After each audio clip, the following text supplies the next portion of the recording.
Hi, I am Anna. I come from www.ntvforex.com.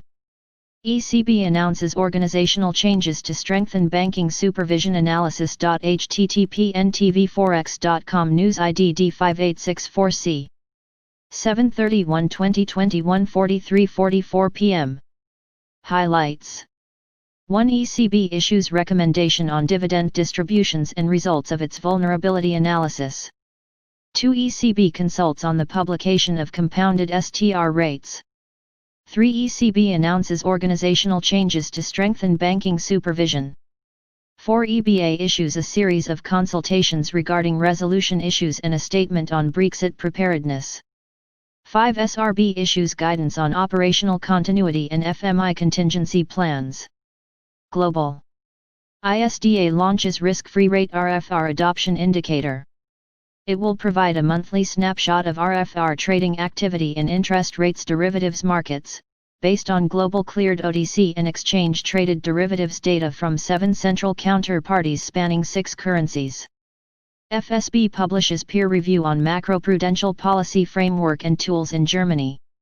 It finds that the macroprudential framework is well established and operationalized, but it identifies some steps to be taken to strengthen the framework, e.g. data collection, public communication, or extending the policy toolkit. Europe. ECB issues recommendation on dividend distribution and results of vulnerability assessment. I asks banks not to pay dividends and not to buy back shares until January 2021, expects extreme moderation in variable remuneration and sets a path to restore capital and liquidity positions. 2. The exercise shows that banks can withstand pandemic-induced stress, but if the situation worsens, the capital depletion would be material. ECB consults on the publication of compounded STR rates. Publication would take place on a daily basis shortly after the STR publication, with maturities ranging from 1 week up to 1 year. A daily index, allowing the computation of compounded rates over non-standard periods, is also envisaged. Deadline September 11. ECB announces organizational changes to strengthen banking supervision. The new structure reinforces supervisory strategy and risk function, ensuring consistency of supervisory outcomes, strong cooperation between bank and supervisory teams, and transparency and predictability of their actions. EBA issues a series of consultations on resolution.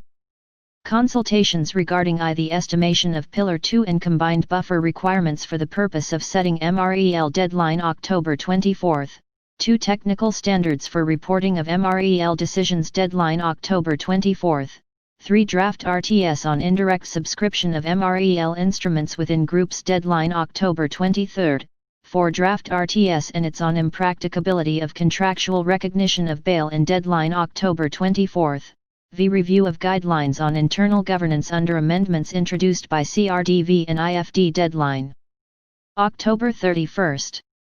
EBA and ESMA consult on joint guidelines on the assessment of suitability of management body.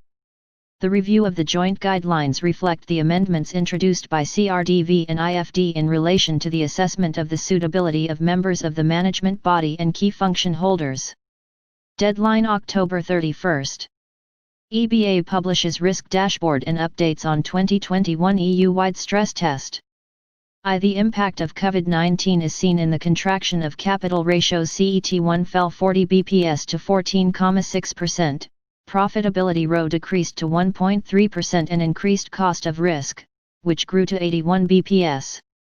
2. The exercise is expected to be launched at the end of January 2021 and implementation of any potential change to the framework could be possible in 2023. SRB issues guidance on operational continuity and FMI contingency plans.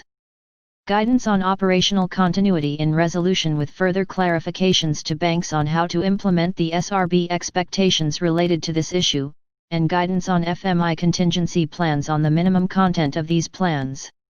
EBA issues statement regarding the end of the transition period for Brexit. It reminds the importance of adequate preparations for the end of the transition period, calling on the institutions to finalize the full execution of contingency plans, and ensure adequate communication to concerned EU customers. ESMA updates transparency opinions for third country venues. Following the publication of the opinion and the list of third country venues in June, ESMA updates the list of venues with a positive assessment and provides additional guidance on the implementation of such list. EIOPA issues statement on Solvency II supervisory reporting due to COVID-19. It considers that insurance and reinsurance undertakings should now be in a position to comply with the Solvency II framework and encourages them to continue to provide a framework for consistent supervisory approaches. Spain. Mineco updates its orden on transparency and protection of banking services customers. It aims to increase transparency and information that institutions must provide to customers on product details and cost of their credit and to improve the assessment of their solvency in order to reduce the risk of over-indebtedness. CNMV consults on drafts on FX derivatives and models of governance reports and remuneration.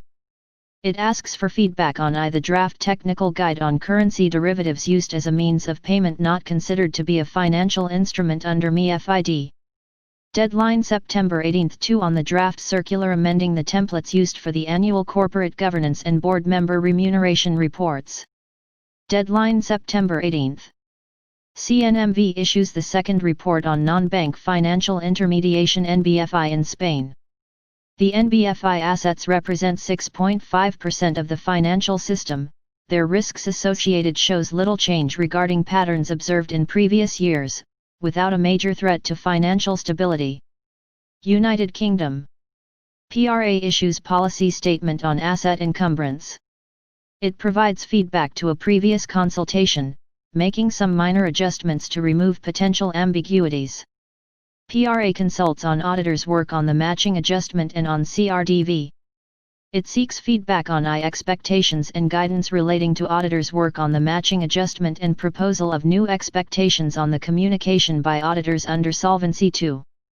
Deadline October 30, 2 proposed changes to rules, supervisory statements and statements of policy in order to implement CRDV. Deadline September 30. United States. FRB extends its lending facilities. The 3-month extension through December 31 of its lending facilities will facilitate planning by facility participants and provide certainty that the facilities will continue to be available to help the economy recover from the pandemic. FRB updates Freedom of Information Act (FOIA) and Confidential Supervisory Information (CSI). It implements updates to its FOIA procedures and changes to its rules for the disclosure of CSI, which is supervisory information belonging to the board that may include proprietary financial institution-specific information. CFPB consults on credit discrimination and inclusive financial system. It seeks feedback on a regulatory environment that expands access to credit, ensuring consumers are protected from discrimination in all aspects of credit transactions. Deadline 60 days after publication in the Federal Register. Download the full financial regulation. Subscribe our channel to receive the news as soon as possible. Thank you for watching. If you want to read real-time news, text messages to MT5 Expert Advisors page at https://m.me/mt5.expert.advisors.